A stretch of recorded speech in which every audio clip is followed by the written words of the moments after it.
Good morning, everyone, and welcome back to your daily tarot reading for Friday, November 20th, 2020.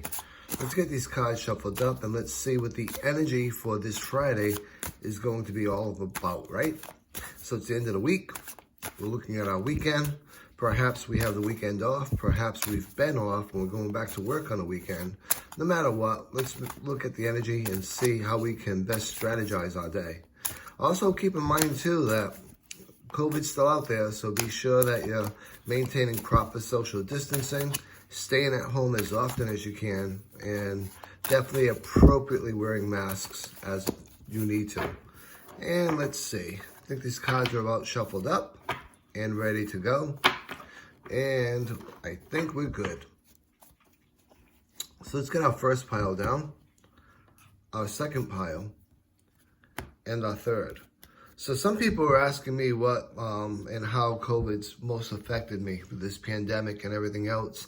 And I'm really a stay-at-home person for the better part of it all anyway. So me staying at home, because I just enjoy it, really hasn't changed much. One of the things that has changed a lot is being able to go out there and do live fairs, being involved with people and having people come up and reading with me. Throughout the summer with the Grimoire Academy, as you're aware, was able to do a lot of that because we were doing it outside. We were doing it with respect as well as with a lot of responsibility. We had a lot of fun. And now that we're moving into the winter months where doing outside events is pretty much impossible, I'm starting to feel it now. So feel free to reach out to me with messenger, email, telephones, and schedule some readings. I'd be more than glad to provide them for you. And certainly we can do something on a regular basis if it's something that you choose that you want to do. But for today, I think this last pile, maybe because it's a Friday, is really calling out to me. So let's see what we get for a card, shall we? And we have the Three of Wands. So let's talk a bit about this Minor Arcana card and what it means to us. First off, when we look at Wands, we're looking at creativity, right? We're looking at willpower, and we're looking at action. So when we look at the Three of Wands, some of the other things that pop up, first off, being the Suit of Wands, not only, again, about creativity, willpower, action, but the Wands itself represents the element of fire. The corresponding signs that go with Wands are Aries, Leo, and Sagittarius. And now when we look a little bit closer at the three itself and the Three of Wands, some keywords that pop up for me is forward planning, moving ahead, developing or having or displaying self-confidence and self-belief. Freedom. Freedom's definitely one of the things that pop up. Success, happy with the choices that you've made, getting the desired outcomes over some of the choices that you've made and some of the strategies you've put into place so far. Growth, spreading your wings. As you can see, this crow's getting ready to fly, so it's getting ready to spread its wings. It's getting ready to experience life, experience things. So a lot of positivity comes out of this card.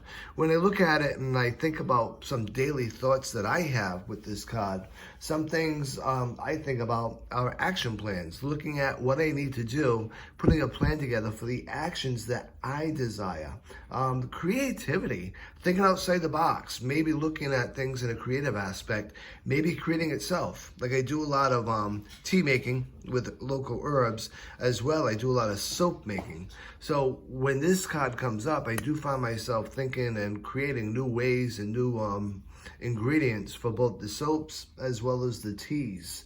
And so certainly, and it sparks your interest, will definitely spark the creativity aspect of you. Innovative thinking, again, thinking outside the box, looking at how we want to do things, but doing it in our own spin, our own way, our own style. Along with that, some of the other things that you want to consider, because as we said a little bit earlier, self-confidence and self-belief are key words with this corresponding card, is really looking at trusting your inner power, trusting yourself, trusting your own voice, your intuition, your subconscious, so to speak, and moving forward with whatever you feel is necessary. Now, from a shadow work and looking at some of the things that you want to be mindful of from the shadow self is be aware of energy suckers, energy vampires. They're around and they can really affect our positivity, our creativity, and our forward motion and forward planning. So just be mindful of that. And if you are involved with energy vampires, keep them at a safe distance so that they're not tapping into you. You don't want to totally disown anybody, of course, but certainly titrating their ability to be around you is very important to do. Some other things that you want to consider is, do you allow people to drain on your energy? Is this something that you willfully do, even though it's subconscious, so that as you don't have to follow through with some of the action plans that you may put in play? That being said, if that is something that you find yourself involved in doing, it's definitely a habit and an action that you want to step away from. Because again, titrating your time with people that do drain your energy is important, because we do have to maintain energy for ourselves, for our own ambitions, for our creativity, and for our passions.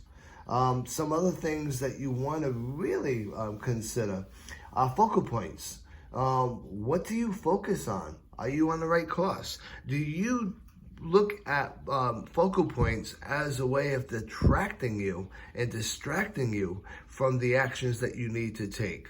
And again, are you doing it subconsciously? Are you really making these big plans throughout the day of things that you want to get done? We're not talking about making $1 million. We're talking about getting the dishes done, doing the laundry, putting the laundry away, all of the mundane things that really improve our quality of life. When we get to the point of having to do these things, do you find yourself with pleasant distractions that really aren't really doing a lot for your forward motion, but certainly are keeping you away from doing the things that you need to be focusing on? And again, that's one thing you want to look at within yourself, doing that shadow work, to see if you do find yourself doing pleasant distractions to take your focus away from what you really need to be focusing on at the moment. And one of the other things that you want to consider about this card is its correspondence, right? It corresponds with the Empress. So when we look at the Empress and we look at how it corresponds with the 3, the Empress being a major arcana card, of course, are all things that can empower us. The Empress is about really harmony, nurturing, creativity, beauty, right? And nature. It's also about fertility, fertility of ideas, fertility of passions. So again, with that being said, it's all about you building yourself up, moving yourself forward, and using the energy of the Empress to help you get your action plans not only in place, but in play. So long story short, try to avoid the pleasant distractions. Really keep the focus on the things that you need to do. And remember, be self-confident, be self-believing, and be self-aware. So I do hope you enjoyed this reading for today. I made it a little bit longer, probably because, like I said, kind of missing doing readings on a regular basis. And I look forward to seeing you all again tomorrow. Until then, be safe, be well, and as always, from the bottom of my heart, be blessed.